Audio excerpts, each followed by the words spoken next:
Everyone,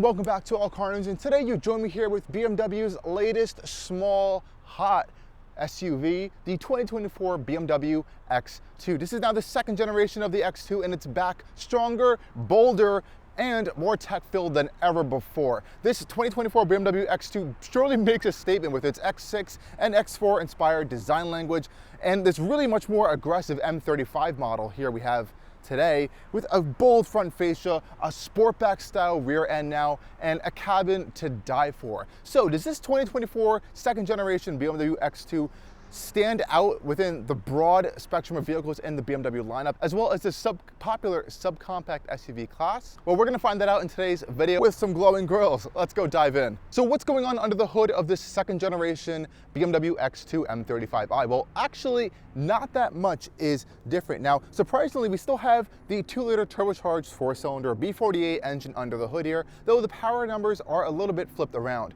It's now making 312 horsepower and 295 pound-feet of torque, so we're a little bit down on torque actually for the second generation of the X2 M35i, but I think this has to be due to the new gearbox that is fitted to this vehicle. Gone is the old 8-speed torque converter. We now have a 7-speed dual clutch unit here, still sending power, of course, to all 4 wheels through BMW's Idrive system, and it's definitely a little bit more of a unique experience with the dual clutch under the hood now. We're also getting no sort of mild hybrid assistance, so no 48-volt mild hybrid systems here on the X2, which I think would be a nice addition, and we may possibly see that in the later facelifted version or the LCI down the road. And one of the best charms about the B48 engine from BMW is that it's pretty solid, reliable, it's also tunable, and it can be both aggressive, fun, and sporty, and achieve some pretty impressive fuel efficiency numbers for being a sporty crossover. So not too much is different in the power department, but as you can all see, the design is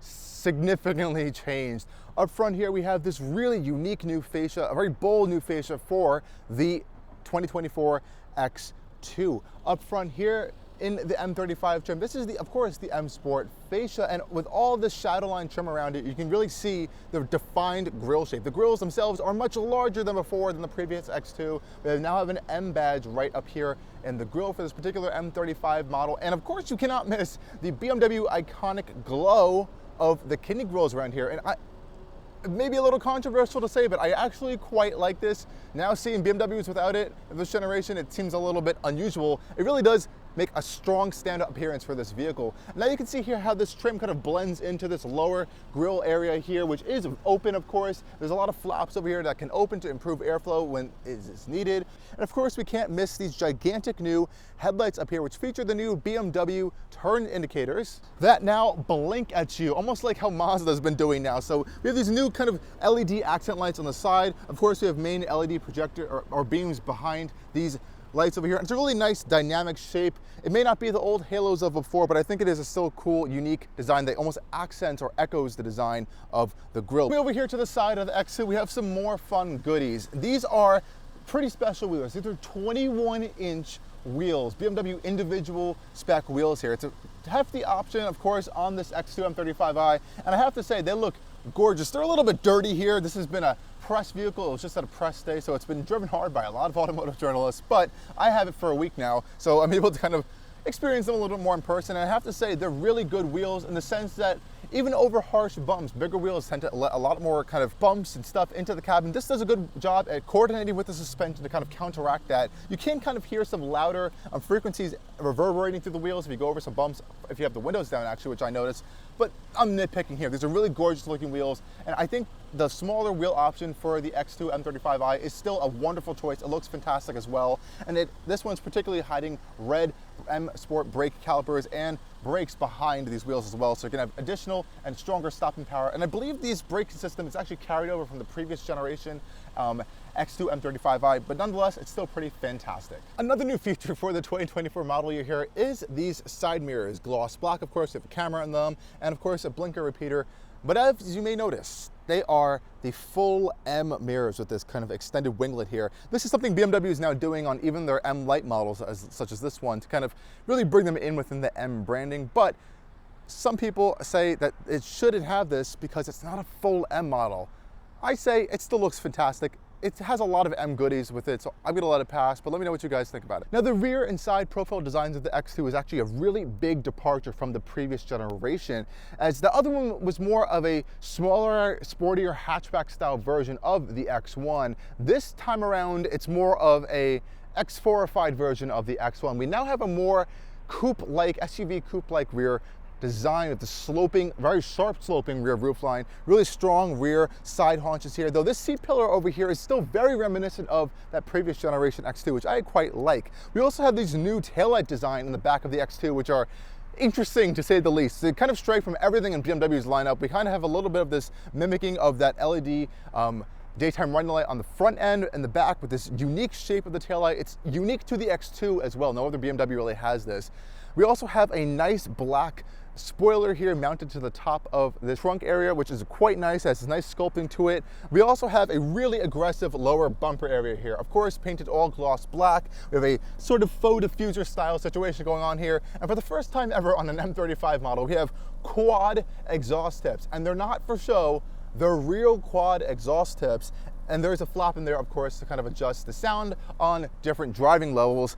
Really interesting choices they made back here. I actually quite like it in person. I wasn't too big of a fan in pictures, though that always says to you, definitely go make sure to check things out in person before fully judging them. Now, to open up the trunk of your X2, you can kick it, you can use the key fob, and of course, you can push the BMW badge in, and your trunk should open up. It is, of course, a power tailgate, and I may have a lot of stuff in here right now, but that's great, so we can kind of highlight all of the things happening on the inside of the trunk space on the BMW X2. So in the back of the BMW X2, we have a decent amount of trunk space, so you're definitely going to be sacrificing a little bit of room to the X1 as you have this more sloped roofline area. Now, the great part of this is, though, you can open up the floor area here and you reveal an absolutely incredible amount of extra trunk space under this floor panel here, which really helps to open up the interior storage capacity. Otherwise, I really don't have any complaints with this storage space. You can, of course, fold that second row down to increase your storage capacity just a little bit more, and you can remove this rear kind of cargo cover if you're not a fan of it, though I would just keep it in place just for some privacy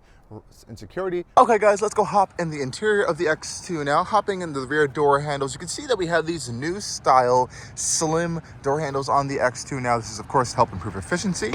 Opening up the rear door panel here, you can see we have a pretty nice door panel itself. The materials in all BMWs these days are top tier, and even on their entry-level models, that is no exception. A really nice dynamic design on the door panels. We have this nice blue stitching, as well as the door handle. Everything feels very solid and nice. This accent and handle here is everything very solid. Nice Harman Kardon speakers, and listen to the door sound on the X2. Nice solid thunk there. Let's hop inside. And off the bat, we can see here that this is truly an entry-level BMW product here. Let's close the door up here. Again, really like the solid door thunk on the X2, but I can't deny it is a little bit on the tighter end and the back end of this vehicle, and the X1 as well. So what's going on back here? I have plenty of foot space. I'm sitting in my current driving position. I'm 6 feet tall for reference, and this is what it looks like sitting behind myself. And we have a little bit of a cubby net back here, as well as for the rear behind the passenger. And these seats are really cool looking. We have an M badge in the back of it as well, so everyone knows you're in an M branded vehicle here, and you can see how aggressive they are. Same thing with the passenger side. We do have 2 air vents back here, which is a nice touch, and 2 USB-C ports. A little bit of a storage area over here, though there is a hump in the floor, so sitting in this center area here might be a little bit uncomfortable for some people. Popping down this center console here, we have 2 cup holders there, as well as an armrest, and these seats themselves are actually quite comfortable. They actually have a good amount of thigh support, unlike the GLA, which I was just saying. That's a kind of a direct competitor to this vehicle.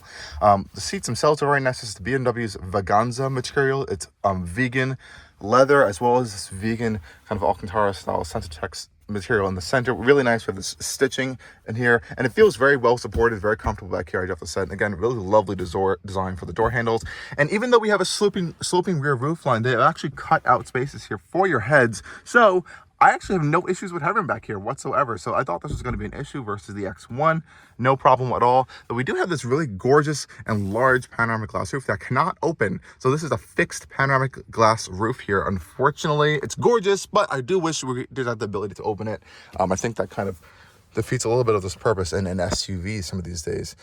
lovely ambient lighting surrounding this entire interior. You can't really see it too much right now because it is daytime, but it is honestly a fine place to be. Longer trips might be a little bit cramped. You do have some nice big windows back here.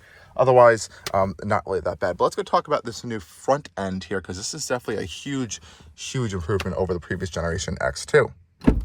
It's getting up front in the X2 now. Same pretty easy access up front, as well as that nice door panel material and design. Really love what BMW is doing here. Great ambient lighting at night as well. And we can get a better look now at these front sport seats that are exclusive to this M35 model. And oh boy, they are really aggressive. You can see they have this same kind of Vaganza style material, so it's all non-leather materials here. We have a manually adjustable thigh support, which is a nice touch here. I love the blue stitching and contrast stitching throughout the seats.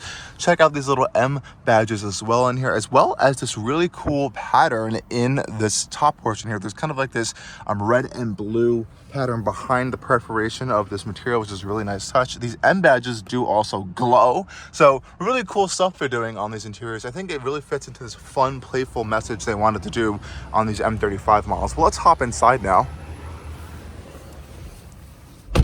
Again, really nice solid funk from those doors here, and check out this new cockpit of the next generation entry-level BMW interior. Let's start it up here with a center start-stop button here that is illuminated. And it comes to life pretty quickly for us. Okay, everyone, so what are we looking at in this interior? This is BMW's next generation interior design. Oh my gosh, it is really incredible. This, compared to something like a Mercedes GLI or even an Audi Q3, this is like galaxies ahead of those two interiors. The quality is literally like tank-like. If you've been in any recent BMW's interior quality, they're built like rocks, and in a very good way. Everything's put together so solidly. All the material choices in here are fantastic.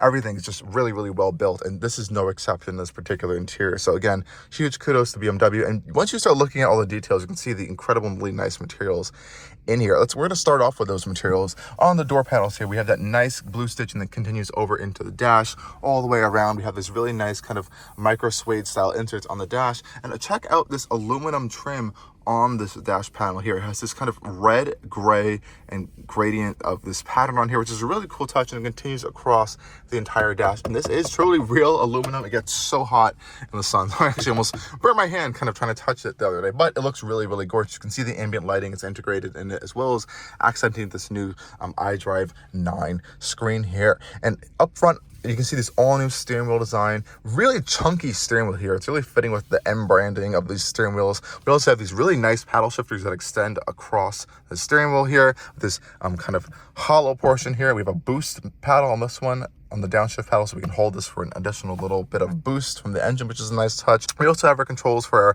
our digital cluster, so we can kind of cycle through all of these fun displays in the center. We can also cycle through a whole bunch of fun displays for the layout of the screen, specifically in your personal mode, and for the heads-up display as well. This is a really customizable and huge view heads-up display, especially for this class. This Idrive 9, as of right now, it's unique to the X2 and the X1, and the big unique portion of it is that it ditches the iDrive controller, so you don't actually have that iDrive knob anymore. This is a pure touch-based infotainment system, and it's a little bit funky. It's Android based. It's using Android software now. Even though it does look like all the other iDrive systems, it is unique in a lot of ways. So here we have our main screen here. We have all these hard buttons here, which are really nice to kind of quick access something. So if you're, let's say if you're in Apple CarPlay and you want to go back home, you press the back button, it should do that.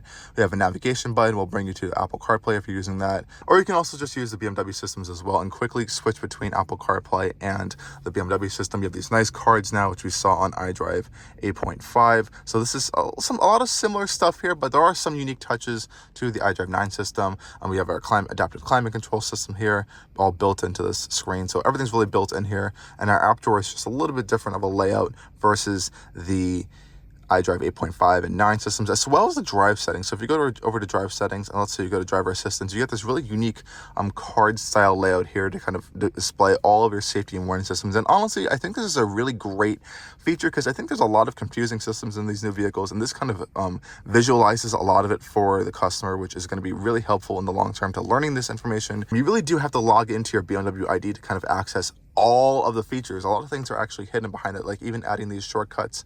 I need a BMW ID, and it's a good thing to have. At the end of the day, you can remote start your vehicle and control it from the app, so definitely get that. But it is kind of locked behind a lot of BMW ID stuff. But the great thing about a BMW ID is you can have a whole bunch of different profiles with different IDs here. You can use a QR code to scan between vehicles as well, so it's really advanced Apple level ecosystems, like terms of stuff in here. So really fantastic.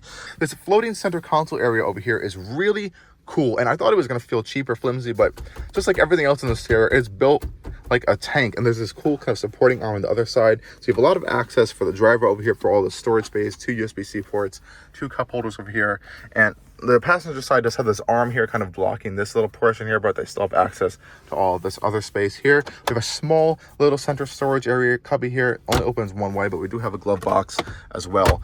So that's a nice touch. And this center console here is holding a lot of controls here. So we have our drive control here, which is this little button, which honestly, you know, I really was not a fan of this little stubby thing at first, but I've gotten so used to it. It's honestly easy, and I kind of don't want to go back to the actual shifter anymore. We have our My Mode controller here. So we have 3 particular modes in here, as well as a lot of settings within the sports screen, which we'll get to in a little bit. We have a quick access button over here for our drive settings, as well as our safety systems. We have an auto hold function, as well as our automatic parking, reverse assistant, 360 cameras. You really have it all in this X2, especially for this fully loaded M35 model. You're getting all the great features, and BMW's camera systems are just top tier in terms of their quality as well. Nice physical controller for our volume knob, feels very nice. We have also physical controllers for our forwarding and reversing for our tracks, which is a nice touch as well. So a lot of great features here. They've also fixed something from the previous X2. Those had a little bit of a more open center console here. My leg always would just fall into this open space. Now we have a more sculpted center console here, which you can rest your leg on, which is again a great touch. So big improvement there. And I love this wireless charging space over here. When you put your phone in here, you have this little kind of cubby here that you can open to put your phone in, lock it into place so it doesn't slide around. There's a rubber gasket behind it so it doesn't hurt your phone, and this whole thing will light up to illuminate that it knows your phone's there. And you can see there's vents in here to disperse air on your phone so it doesn't overheat. So again, a lot of nice thought put into this whole center console area and system. Really like that there. Climate systems, again, all in your infotainment screen, but there are 2 physical buttons here for our defrost, which is a nice touch, and our vents, there are plenty of vents in here to kind of move around to adjust your airflow, so really no complaints on that front. We don't have any sort of rear view camera as a mirror, which BMW doesn't do at all. Hopefully they kind of catch on to that trend, because it is actually useful in some situations.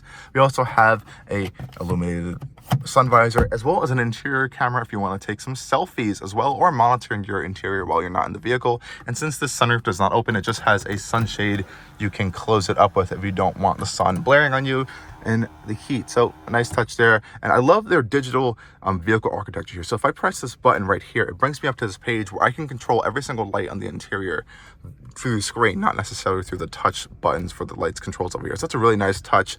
Everything's really integrated through this system. So BMW does a great job of that, especially for our lighting controls here.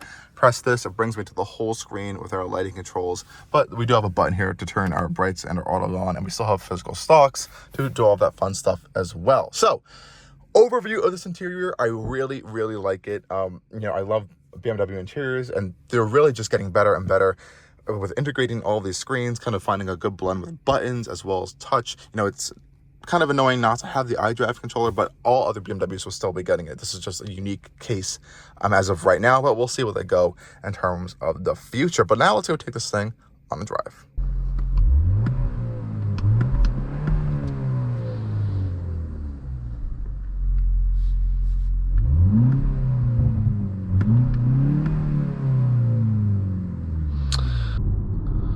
So we're cruising around here in eco or efficiency mode here, and while this may not have a 48-volt mild hybrid system or any sort of hybridized assistance here, it's a very efficient powertrain, and it easily beats the government regulated efficiency numbers as well. I've seen 35 mpg in testing, and you know, on the numbers there, it's a little bit lower, and you can definitely do higher if you're not going at higher rates of speed on highway situations, which is really good for this car, while also having great performance.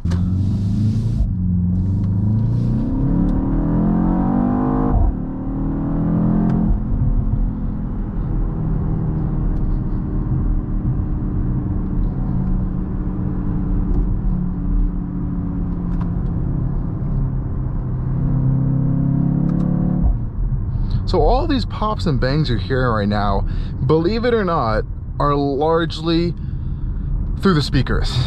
It's a little bit disappointing to find that out when you simply just turn off the iconic sound button. It just kind of fades off into the distance. You do hear a little bit of some real, that authentic burbles from that exhaust there, but the raw engine noise, or at least exhaust noise, isn't super loud on the X2. But what is nice and significant on the X2 is the turbo boost sound. Let's also pop our transmission into S here.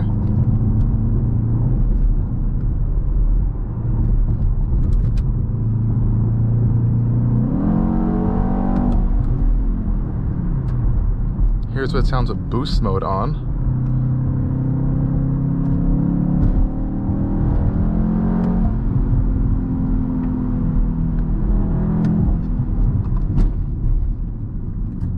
Really strong brakes as well on the X2.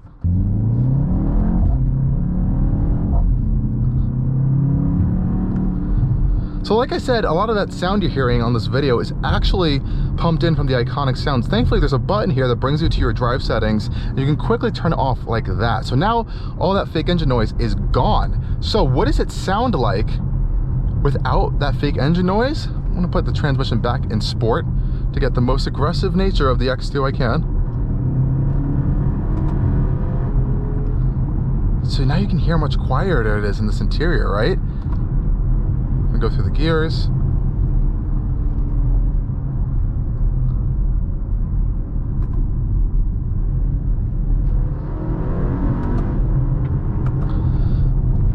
So instantly, there's a big difference there. So that's one way to kind of tell that, at least I was able to tell that a lot of this engine sound was not truly authentic. But nonetheless, how is the X2 like to drive? Well, it's honestly quite fun. So we are in one of the most aggressive settings you can drive the X2. You can put your dual clutch in sport.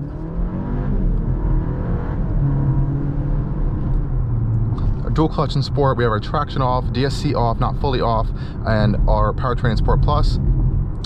And I have to say, in these sport modes, the steering is really, really good, actually. I feel a lot of what's going on the front wheels, which I quite like. There's a good amount of feedback as well.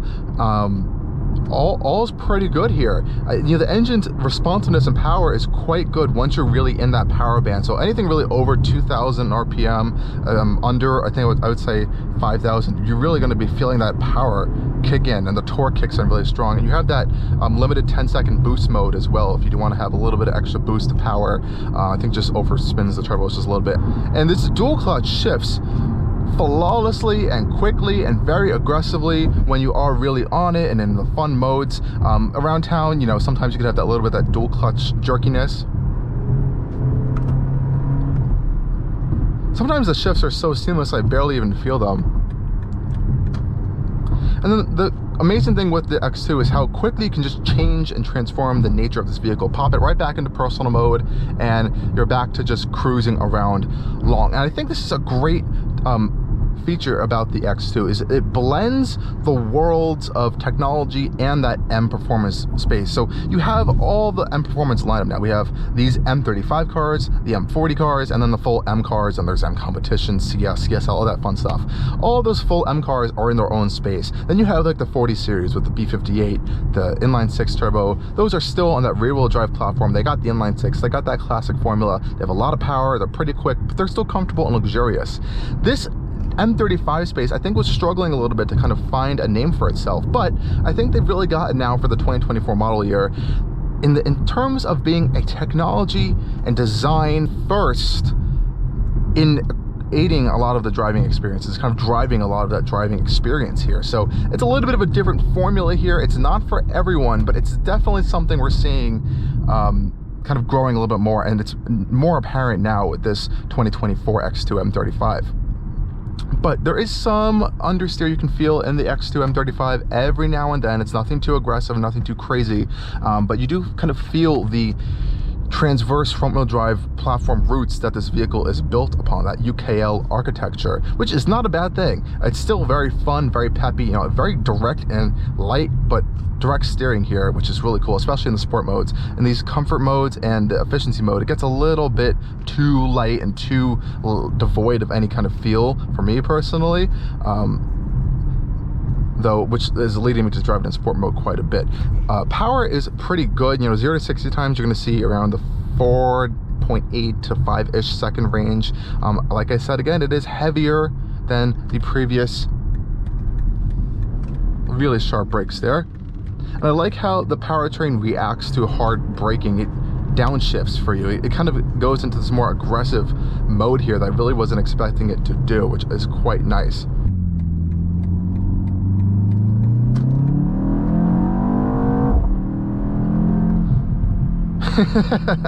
It kind of makes you feel like you're having a little bit more fun, which is cool. And you know, I can't really hate on this too much because this is exactly what one of its direct competitors is doing, the GLA 35 AMG. It has the exact same thing. There's fake engine noise that you cannot even turn off in that vehicle. And I have to say, this particular car feels way more modern, more high-tech, more design-focused, and really like a true 2024 vehicle than the GLA 35, which we actually just had for testing earlier this year. And I quite like how this drives too versus that vehicle. That was very overly aggressively stiff, like so stiff even in the comfort setting that it kind of shook you a little bit to the core. This has that stiffness in it, but it has a level of comfort, well damped suspension to it that really makes this a much more suitable vehicle for living on a day-to-day basis. And you have all the fantastic digital ecosystem that BMW is offering now that I really do think goes unnoticed, other than this Idrive 9 system, which no longer has a Idrive controller on these entry-level BMWs. And I have to say, it's a little bit, I've experienced some laggy situations here and some CarPlay interruptions now and then, which I have not experienced on Idrive 8.5 or 8. It's generally a good system. So I like what's going on here. It's a unique package. Otherwise, really good experience in here. You have great safety systems all around you, like I mentioned. We have those wonderful driving assistance functions from BMW here. So this one has the Driver Assistance Pro package, which gives you, essentially can drive itself under low traffic speeds with that traffic assistant, and we can select things pretty easily on our menu here. So we can change our distance control, which we are still able to do, but some of the stuff is still pretty much set through the infotainment system. You can see here it even works on some low speed roads over here. We are having steering assist working right now as well, so you can see it's steering itself around that corner, keeping us centered in the lanes. Really nice function to have on one of these more entry-level SUVs. You don't typically see this on a lot of entry-level luxury SUVs unless you kind of opt for these higher packages, which we are kind of seeing here, but the BMW system works so well. I would just go for it anyway. Anyways, guys, once and again, thank you for watching all of my videos, liking, commenting, and subscribing.